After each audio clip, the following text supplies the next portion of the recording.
ভারতের অন্যতম জনপ্রিয় শহর মুম্বাইয়ের দিকে ছুটছেন মুসলিম সম্প্রদায়ের হাজারো মানুষ। মুসলিম জনতার অংশগ্রহণে সেখানকার এক্সপ্রেসওয়েগুলো পরিণত হয়েছে জনসমুদ্রে। সম্প্রতি মহানবী হযরত মুহাম্মদ সাল্লাল্লাহু আলাইহি ওয়াসাল্লামকে অবমাননা করে বক্তব্য দেওয়ায় উত্তাল ভারতের মহারাষ্ট্র। ক্ষোভে মুম্বাই অভিমুখে লং মার্চের ঘোষণা দিয়েছে দেশটির মুসলিম জনগোষ্ঠী।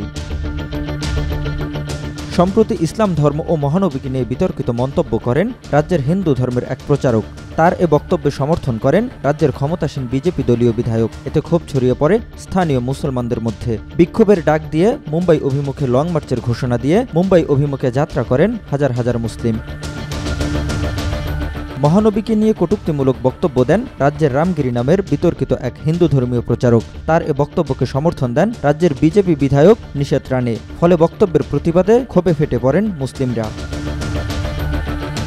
বিতর্কিত বক্তব্যের সমর্থন জানানোর পর বিজেপির রাজ্য বিধায়ক নিষেধ রানে এক বক্তব্যে মসজিদে ঢুকে মুসলমানদের মারার হুমকি দেন। তারই প্রতিবাদে এবার মুম্বাই অভিমুখে বিশাল পদযাত্রা করেছে অল ইন্ডিয়া মজলিস-ই-ইত্তেহাদুল মুসলিমিন বা AIMIM।